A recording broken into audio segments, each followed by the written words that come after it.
Everyone, Ammo here, taking a quick look at Star Traders Frontiers, a space exploration sandbox game produced and published by the Trez brothers. Just released on Steam a few days ago on the 14th of November. It's already had a couple patches, which is great. It shows the developers are, attentive to feedback and bugs and make sure everyone they have passion for their project. It's really great to see. Available for $15. Let's jump in and try to get just a representative look at the gameplay.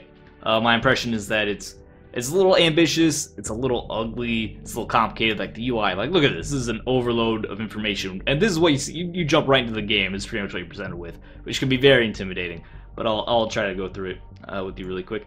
This right here is space. So this is our inter-system travel. So these little circles represent planets. This is our ship right here. We can just click somewhere and fly off to it.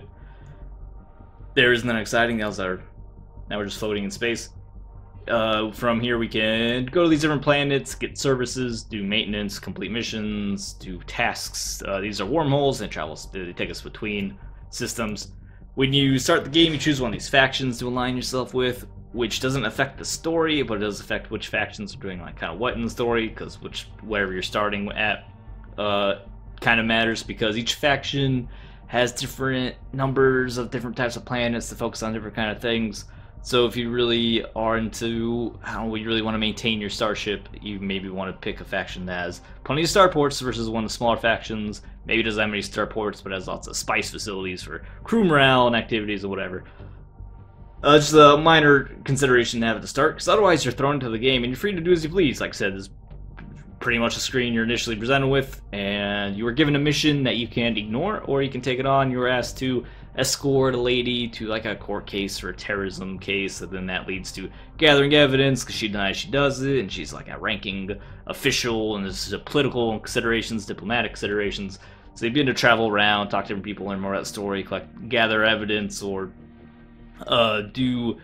wage some combats as necessary and escort individuals and curry favor with certain people that you need cooperation from as the political scheme kind of evolves and you have larger goals that grow out of that.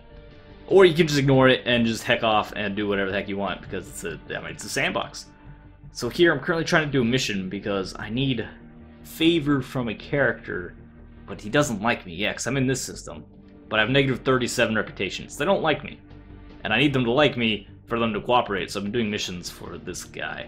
So what I really like is that although you can click to fly around just like that, set waypoints for yourself, you can also just let's do the personal.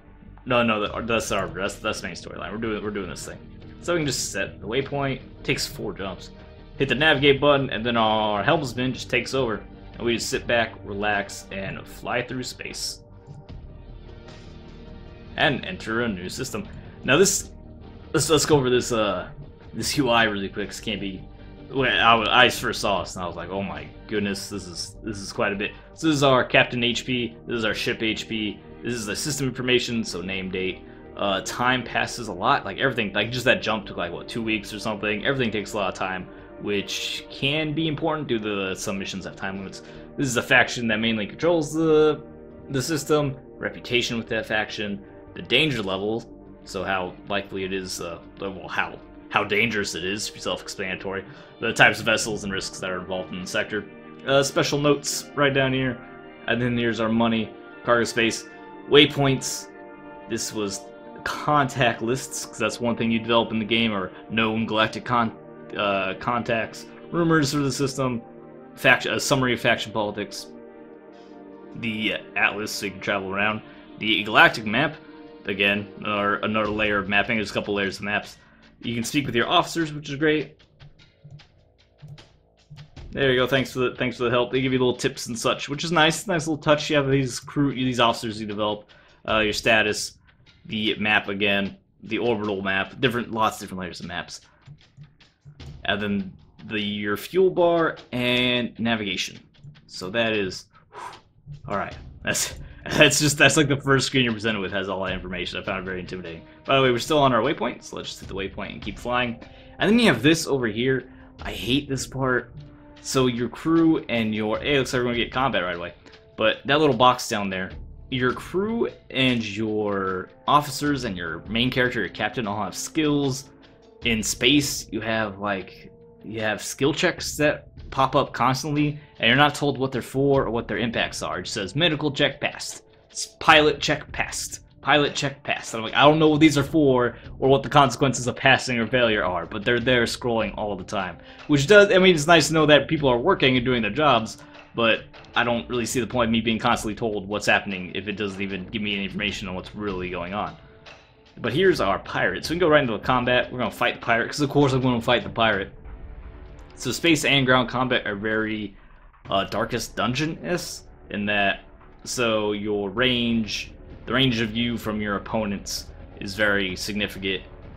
It was a little different space combat, of course, but you see if you go ground combat, which I should be able to board them, you'll see what I mean by that. So here we'll advance, because we're at 5 range, and our ship wants to be at 3 range. So I'm going to throw on some missiles, and we have some talents to throw out. Let's go out the one that gives... reduces their accuracy. So you can do move, you then choose weapons you're firing, and you choose a special ability. You have a reactor. You can upgrade your reactor, of course, as well as upgrade your weapons, and the talents are from your crew and your officers. And you get to choose one. You get to move, shoot, and your talent movement takes up some reactor, so if you don't move, you can fire more weapons. So let's do that, and then you end the turn, and you both do your things. So he took some evasive maneuvers. We're still able to hit him a couple times. And then he hit us with a Aerotech missile pod. We advance, so we're at 4 range now. Still not as close as we want to be, so we advance some more. And we fire our now stronger weapons. And let's execute another talent. Guarantees successful movement to closer range. Chance to advance 2 positions. Just get right on him. I don't think we need to do that. We can... Do I not have the advancing? Oh, I don't have my... Oh, no, I gotta do my boarding assault. Because that's what we're going to have to use to board him. Let's evade. Because next turn I should be able to board him. Because I think 3 is what we need to board him. Do a boarding action to help me show you the ground combat. I'm draining his HP. See right there? We're winning this fight. See the information on each side. Armor, hull points, morale, shields. What their opinion on me, which obviously is not very good right now. So we don't need to move. We're at 3. We like being at 3. It also fire this the Star Shot Lancer Ray, as well as these other 2 plasma batteries, and we can board him. So let's execute the attack. So I have a special skill that lets us do a boarding assault, so we can basically, I guess, launch a boarding torpedo or something. And there it goes. And now we can select a boarding party. So our boarding party, the captain, obviously, put the captain in the front. We want to filter by combat individuals, which you have a pistolier skill. I don't think I really want you. We have a doctor in here, but she doesn't. I don't think she has any healing skills, so I'm not really sure I want to take her. Definitely want to take the soldiers. The soldiers are super strong. Take the swordsman. You prefer slot 1 as well. I want to take the swordsman. But don't ask me why we have swords in space. It is a little silly, I understand. Sure, you gotta come on. Could take a spy. I mean, it's level 5 and level 6. What if I take out the swordsman? Take out Kara. And add our officer Sonoma. Everyone prefers slot 1, so it's pretty ugly. I don't have enough soldiers. One of them died on an earlier combat, so I lost him. So let's fight. It shouldn't be too hard. Yeah, they don't have too much going on either. So Lydia, so as you can see, you have a party of 4, they have a party of 4, and then here are our abilities. Blue dots showing what position we have to be in to use them, red dots showing the targets. So you can see very Darkest Dungeon-esque. Burst fire, it's an AoE attack, so definitely execute that with that shotgun. And then here, you can't shoot in the back. Oh, it's awkward. Oh, just heal yourself. That's gonna be awkward, pretty much down. Wow, he took a lot of damage. Okay, we're maybe actually a bit of a disadvantage here. These enemies are surprisingly strong. Took one down, we outnumber them at least. And then hit her, because her HP's kind of low. We should hit the soldiers. Soldiers, I found, are like way stronger than everyone else. Please, no. No, you want to kill our soldier. Which, like I said, they're way stronger than everyone else, so I'd like her to live. Rifle attack with bonus damage. Let's try to do that, take her out. You missed. Oh. Okay, good. They missed too. Although I think, is it the swordsman has next initiative? Does not. We do. We're only really fighting with 3 because we don't have enough. We don't have enough weapons. We don't have enough range on our weapons. And she is buffed. This is one of the things I mean. One of my complaints about the UI and the tooltips is that it tells me she has an active effect. It tells me the active effect is called aimed focus. I don't know what that means. I don't care. I don't care what this is because I don't know what it means. If it's a debuff you have that you apply to them, then it doesn't tell you, you have to cross-reference it, which is still a little bit better. But for things the enemies are doing, I have no idea what those are doing to me, or what it's doing to them, or whatever. I would really like to see it. Dude, what is with this lady? She cannot be hit. Adeline is a monster. Please take her out. I can't believe it. We got stabbed to death because this lady is from the Matrix.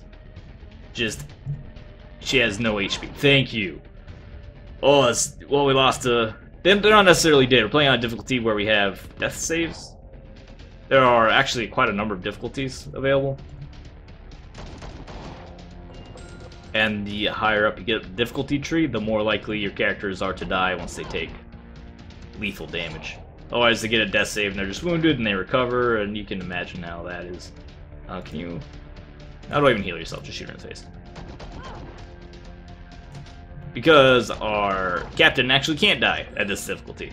Higher difficulties, he can permanently die, and then GG. But we're at a difficulty where he can't permanently die. So he can be a little liberal with his life, because he's immortal. And he actually survived that sword attack. We'll just gun this guy down. Now you might think, it's kind of weird, you might think we win a boarding action, so we take the vessel or something really significant happens. That's not what happens at all. So we have boarded the... We have won the boarding action. We can now do 2 things.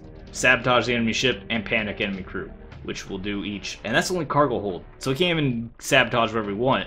We sabotage wherever's close. And here it happens to be a cargo hold, which you can imagine, not very important to sabotage that during combat. But we can debuff their crew. And then I guess just do it some more. Oh, they're super... I don't know why he gave that to us twice. I don't think I've ever seen that before. I guess we moved away from the cargo hold, so we couldn't do anymore. So we just gave him a real big fright and left. And then the space combat continues. That struck me as a little weird. I always thought of a boarding action as a very decisive maneuver. Also, I do not believe these talents restore until we next make port. That seems good. So it's a little overkill to use so many talents. But also, the more damage we take, the more money you have to spend repairing our ship. Oh, look at all this. Like this, look at all these awesome things going on. All these effects he has. I would love to see what exactly is happening. He's scared, there's an engine failure, there's radiation leaks. What does all that mean? Like, what does all that mean, though? I would love some more. Did I just try to shoot him with missiles? I think so. I would love more information during combat of what exactly all my awesome effects are having on the enemy. And we have destroyed them. There are a couple different ways combat can end. It's not just the hull failure. You can also, if you get a critical hit and disable their engines, you can get a victory from that. If you kill their captain, you can just hit their bridge, I guess, and suck their captain out into the void of space, and then you win off that too. Here we have a crew member that's expert scavenger, which gives us slightly better profits. There we go. We got how much money did we get? 11,200 credits. Not too bad. And continue our navigation. What are these alerts? 5 of our crew members have been wounded, and 2 crew members have poor morale. When they have poor morale, they can mutiny. You're not angry, are you? No, he's not. He doesn't care about us. Yes, he's suspicious, but is trying to leave, so we will let him leave. They can report your location. We have 2 angry crew that don't like doing that, and you can also have reputation effects upon just being spotted in other people's space, depending on what you're doing. What is that? Oh, we don't have the fuel. We have to abort to get fuel because we can't make a hyperspace jump. Stop running around. This is our own faction. Hey, buddy. Acknowledge. We get to exchange pleasantries. Gets us experience, which is real nice. It's just a friendly ship saying hello, and we get a bunch of experience for it. And a little bit of reputation. So we need some fuel. Let's go to this industrial mining planet.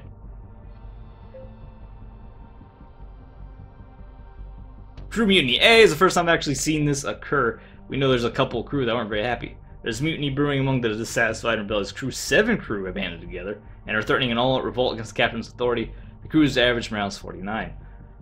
We infighting with 28 crew still loyal to the captain. We can meet 7 mutineers in battle. Or, while promising more pay later, will appease the mutineers. Long-term cost of action is painful. We could bribe the mutineers by raising the salary of every crew member by $2 per month. Nah, we're gonna get out of here. The mutiny has been called for now, and proper command has been restored. Must act quickly address the mutiny's root causes, or the crew's average morale is 48.9. We killed all 7 crew. That's very expensive. We have to hire more dudes. Well, that's sad. Hopefully we can hire more guys at this planet, though. So other than that, yeah, we had a level 6 hyperwarp navigator died. Okay. Let's just land. Luckily, it's a friendly planet. We need to land. They can also... Alert list. Yeah, 7 empty beds, because they got murdered. They can also desert when you're making port. At least I believe they can. Pretty sure they can. So let's get everyone... Take everyone out on vacation. Why can't I don't know why I can't entertain these people. Sometimes it does this where it doesn't let me... I don't think we have high enough level. It's high enough level spice hall. There's no more services available, I suppose. This is a weird system that, like, again, there's like a lot of words and numbers and charts, but this thing's blanked out and doesn't really tell me why. I would love a little text box that says there's no more services available today. Just, yeah, 0 entertainment available. Just tell me how many there are available at a certain time, why, and then sort this by morale and give it the most angry crew services first. That'd be great. So here we have 33 supplies of medical care. It it feels hidden. Like that's one very small part of the screen. Obviously, we see what's happening. Hey, 34% discount. Good job, Thora Dezorga. I'm glad you were murdered in the mutiny. Being a spacer evidently is dangerous work, and your crew takes damage over time, no matter what. We need to recruit new guys. This is a summary of our vessel and what levels of skills we need to operate it. Looks like even though we lost 7 crew, we still have enough skills, total skills, to operate it at peak efficiency, which is really good. And we'll take some redundant. We want another soldier. One of the swordsmen died. Let's grab another soldier. Just have that for boarding actions. Piloting is fine. A little more electronics navigation. So I believe electronics tech. Grab one of you. What the planet has developed. So this is a high-tech industrial planet. So it has a lot, and also has decent military level. So we have a lot of jobs here we can hire. More primitive planets have fewer jobs you can hire. As you can see right here, pilots are only available when it has a certain level of starport. Gunners only available at a certain level of the military. E-tech's only available at high-tech luxury or orbital stations. Let's get another pilot on board. We have 3 more slots. Navigator. I want a navigator. Do you have a navigator? Well, pilot does navigation.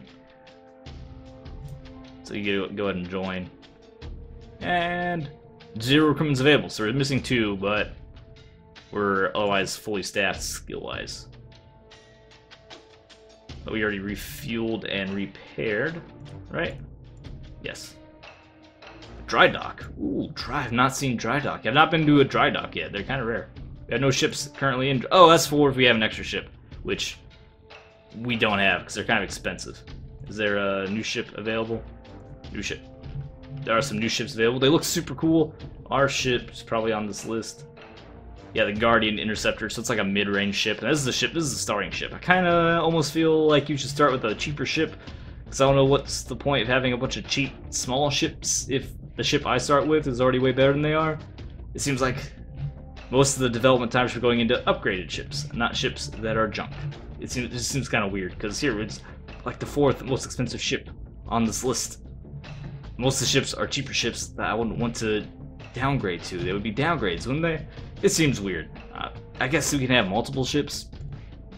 Can we have a fleet? I doubt it. I don't think that's how that works. I want to know, though. I'm only a few hours in the game, so if you can get multiple ships going off, that is a different... That's for later. That's later on. This Planet has 2 different areas to explore. Let's land in the refinery. Hey, here we go to the spice hall. There's more entertainments available. So that's 14. And still not enough. People are still angry. Looks like I got rid of the worst of them. And we have 5 crews leveled up. So we can go check out the crew now. So here's the ship we've already seen. Here's our cargo. We have some weapons and spice we can sell, but we need permits to do it. Unless we go to a black market, in which case then we don't do it. Which we don't need the permits, we can just sell it regardless of permits. Here is all of our crew and officers that are still surviving. They all have names, they all have experience, they all have HP, and they all have morale, and they all level up and develop their own skills and talents, which you organize, which you handle individually. I kind of want it to be an option to be automated, because they gain experience and then they gain the opportunity to level up once you pay them, once they're at the end of a pay cycle. And you can have like a dozen crew level up at the same time, and you have to go through and choose all their talents and jobs. And sometimes I just want, maybe for the officers and the main character, sure, but for all the crew, I don't care as much, which maybe makes me a bad captain, but come on. Burst fire's AoE rifle attack, and you're gonna be our security character. You're gonna be our security character. You're gonna be our combatant, our proper soldiers. So yeah, absolutely. And these are mostly the crew we just hired. He's also a gunner. Let's give him the same talent. I like that talent. It's a solid talent. And then you are the E-Techs. The E-Techs, we can give them automatically pass electronics tests in any situation. We have a few of those, and then that's part of the box that appears off. Other than combat and these dice rolls, there are skill checks and explorations, as well as some orbital activities we can take a quick look at. Those are determined all by dice rolls. The orbital activities are determined by a card system, which is still effectively a dice roll, but is represented by cards, because it's 2017. And if you don't have cards in 2017, I guess you get kicked out of the video game convention or something. Automatically pass. We don't have any automatically pass pilot tests. Weird. And then, as you can see, let's go back. Can I get back to his talents? So as you can see, this is where we get uses of evasive maneuvers and guided fire. So each of them gives you a 3-week cooldown of these ship skills, which can be used passively or actively in combat, ship combat, or on ground combat. And there's one more, Marianne. I also want you to have automatic pilot check passing. And I think that was everyone. Looking for the tiny level up symbol, which is like next to their name, I think I remember. Your officers, they get more jobs. So you see your crew only has 1 job, and they learn talents from 1 job. Your officers and the captain himself, they get 3 jobs, so they learn lots of talents. Much more useful, as you would expect them to be. They also demand more cash, of course, but they're a little more personable as well. Alright, let's get off this rock. And let's do one of these just so I can show you the system they use for exploration and for these things. So, Exotech, this is a friendly station. We can patrol it, defend and protect local ship traffic, which is a friendly action. We can blockade it, which is kind of the opposite, and is a much more dangerous action. It hunts merchants and smugglers. This is pirating versus being more of a private, noble, privateer, private security type deal, or you can be just a straight up pirate. Or you can spy, you can listen on intel and transmissions, which is kind of a compromise. You can get caught and lose rep, or you can, gain blackmail to make someone do something for you. We will patrol. This is our friendly faction. So go to patrol. So it presents to you the risk factors, the reward factors, and a sample of the cards that you're going to have. So here, a couple smugglers, and possibly some crew damage. So pretty easy. Because the worst thing is that our crew, okay, say worst scenarios, our crew takes some hits, but they're fine. We can just go back to a doctor's office and get them healed up. This is going to be a little more dangerous to our ship.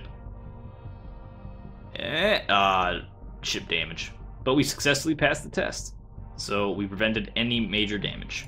We are using fuel for this, though. Can I get like a good? I just want like a good card to pop off, or we waste time and fuel.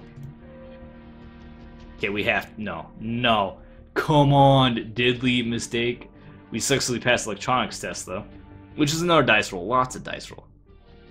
These dice rolls are a little, hey, I'm not sure if they added this or just I've not noticed, but they do kind of tell us. So us, strong, don't know what strong, don't know what plus standard 6 is, but then versus the world, it's a strong plus standard 7. Alright, it gives you some information, but it's not very helpful information. Let's do one more.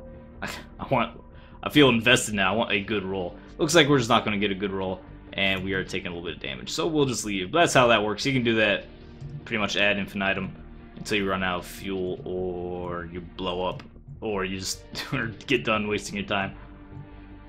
So let's continue on to our objective, which is still on the navigation button here, so we don't need to redo that. Here's our mysterious talent check still popping off. And we have more... Is that more morale issues up here? 10 crew members have poor morale. Let's go to a world, get some spice off, so we can... How much do you guys like me? You guys like me enough. So let's head here. There's also some exploring to do if we want to do that, which maybe we will. Let's land here and get the crew some... Give the crew a break. You guys... 37. Alright, so we got some crew done. Got everyone healed up. We need a couple more crew. We are insufficient in electronics and navigation now. For whatever reason, I guess, yeah, we lost some crew. So we need electronics and navigation. So, electronic tech, and now we need navigation, which looks like the pilot is pretty decent navigation. Also, I mean, I guess just a navigator. Take the couple navigators as well. And another E-tech, and then we need one more. How about a gunner? You guys have a gunner? Get another gunner, get some extra gunner skills. Repair and refuel the ship. I would like to see this maintenance automated. I would love to see an option for automated maintenance, because every time you land, you have to manually repair the ship, refuel the ship, provide leave, and provide healthcare, and it's not that expensive, especially on low difficulties. So I would like an option to say, hey, every time I land, have this executed automatically. And then also, every time I land and pay and basic crew level up or are new hired, give them an automatic talent. Like, I'm not too worried about the talents. Sure, chance for learning rumors. Next. What's your talent? Anything no one has yet. Let's just get a variety of talents available. And we have no members, no storm navigation. Help us through storms. I think now we have one of everything. Nope, no one knows buzzing wire. When attempting to access a black market, remove a risk card. Sure, learn that as well. Is that everyone? Nope, one more. This is the new gunner. I like bombardment. I think bombardment's pretty good. I don't think we have raking fire. Do I have raking fire? Just in case we don't. No, we don't have raking fire. It said no members, no raking fire. Literally just told me that. Alright, everyone's leveled up there. Let's just leave. Actually, we can do exploration to show you what that is like. It's pretty much the same thing, as you can see. Pretty much the same thing as the patrol and blockade. We get random events that occur. They take up time, they have risks. I have such bad, we have terrible luck today. Can I get one decent? Nope, okay. Alright, that's enough of that. Apparently I can't get any good results. Do I need to go back to the medical facility? I believe I do need to go back to the medical facility. Thank you, doctor. You get any more supplies for spice? No, you did. And we actually lost a crewman during that. Get a crew dog. Crew dogs are real basic. I just don't want to think too hard about it. And then of course he has a level. Like, a little bit of tedium sneaks into the game. Grab the morale bonus for, yeah, you know what, we're having some morale problems, so go ahead and grab morale bonus skill. Go back to orbit. Go back out into space. And then we continue on our journey. There's lots of the tedium sneaks in, but it's a compelling enough space game. You have space combat, you have exploration, you have lots of dice rolls, lots of RPG decisions to make, as you can see, with choosing skills, choosing talents, choosing jobs for all your crew and your officers, and you can rename them, of course. And then you can go on your adventures as you choose. You can be a trader, be a pirate, be a privateer. We found a spy. Should wrap up with some aggressive combat. Oh no, they're neutral. They don't hate us. You can demand a tribute. Let's see. I haven't done this demand tribute yet. Let's see what happens there. We force captain to pay money. So awesome, and then we can just retreat. Okay, awesome. We gained experience points and got money, but we did lose reputation for extorting them for money for safety, because we do have a bit of a ship that's actually pretty decent in combat. The far fallen rim. I just want to get to where our mission is. Our mission, it did say it was far away. Is this the mission? Can I finally get this mission turned in? Land, yes I can. So here's the mission, we turn it in here. Diplomatic visit to the syndicate world of Galaria. It's capstone round of diplomacy, in which evidence will be presented. On the contrary, the charge narratives, so diplomacy going on, and we can either escort the navigator, join in the negotiation, or just bail out. So this is a minimum reward. And this one is we can kind of roll the dice for bonus reward, but reputation problems. Let's go for war. Let's just mitigate reputation loss. Yeah, we get our money. We don't have to worry about huge changes in reputation. Our mission that took 5 days to do, apparently. Yeah, no spice haul here, really. A lot of wages to pay. That's every time you pay. Level ups. Now I have 10 level ups to do. I don't want to do 10 level ups. Give me the option to make that automated, please. The crew reputation can... Oh wow, I'm surprised they're even... minus 43. I'm surprised they're even letting us do grab that. That should make them more mad. I think I just made them more angry at me. I was supposed to make them happier with me. But hostile factions can refuse to refuel and repair you, which can put you in some hot water if you're in a hostile area and you need repairs or fuel and you can't really afford it. So you need to be a little considerate of your actions. But this is Star Traders Frontiers. It is, I mean, it's a nice little space sandbox. Remind me of, there's a lot of space sandbox games in like the late 90s, early 2000s. This reminds me a lot of those. Some of them are pretty terrible. I'm glad to say this one's better than most of those. It doesn't have, some of them are more action oriented. This game's definitely just RPG, strategy, tactics, and exploration, making decisions, traveling around, going through the story, through the narrative. It doesn't have, the action's all turn-based. It's not like a Twitch shooter in space or anything like that. But pretty decent game. Check it out. Available on Steam for $15. I've only played it a few hours. Lots of hours here. I've only played a few hours, and I think I only just now really got a grasp on even how to play, really, on what's going on, what decisions to make, what we're trying to accomplish, what all these symbols mean. There's tons of like this doesn't. There's no tooltips for here. We'll summarize the whole thing if I hover over the planet, right? Yeah, it'll give me a full summary of what's going on. There's refuel, repair, Dr. Spice, but I'd like these individual icons to be defined. I figured it out through context and hanging it out, but I want you could just tell me what's going on. Like, what does this yellow mean? I have to hover over it. It's a contact. There's a contact here. So there's a guy here I can talk to, is what it's telling me. And here it's telling me I can explore. Is that an orbital station I can explore? Oh, it's a orbital around a wild planet, so I can explore a planet, of course. Obviously. Also, the maps are kind of in manual navigation. I'm really glad there's this navigate button here, because manual navigation is a nightmare. I wouldn't recommend it. Just set your waypoints and navigate around. If you're just playing pure sandbox, pure running around, you're probably going to get lost unless you can navigate all the maps. This is as far out as we can get. If I just wanted to, like, I can just randomly click on here. And then run to a merchant. I don't care, merchant. Get away from me. I'm trying to make a point here. I can just click on this warp hole and just take off. Don't know where I'm going. Take me 6 days, and bam, a whole different sector. And of course you can track it with you have your atlas and you have your map. But it does get it can get a little tricky to deal with. But here's all the sectors. Can I click on things? If I just nav, does it? That navigation button, there you go. Yeah, manual navigation is or automatic navigation is the way to go. So there's our look at Star Traders. My impressions being that it is a competent space exploration sandbox, and despite its flaws and some of its missed ambition, I still had a compulsion to go back and keep exploring and keep leveling up and developing my crew and ship and all that. So, pretty decent game. Check it out on Steam. Available now. $15. Came out a few days ago and has been mostly, as far as I've seen, well received. Thanks for watching. I'll see you later. Like, comment, subscribe, all that. You guys know the deal. See you later.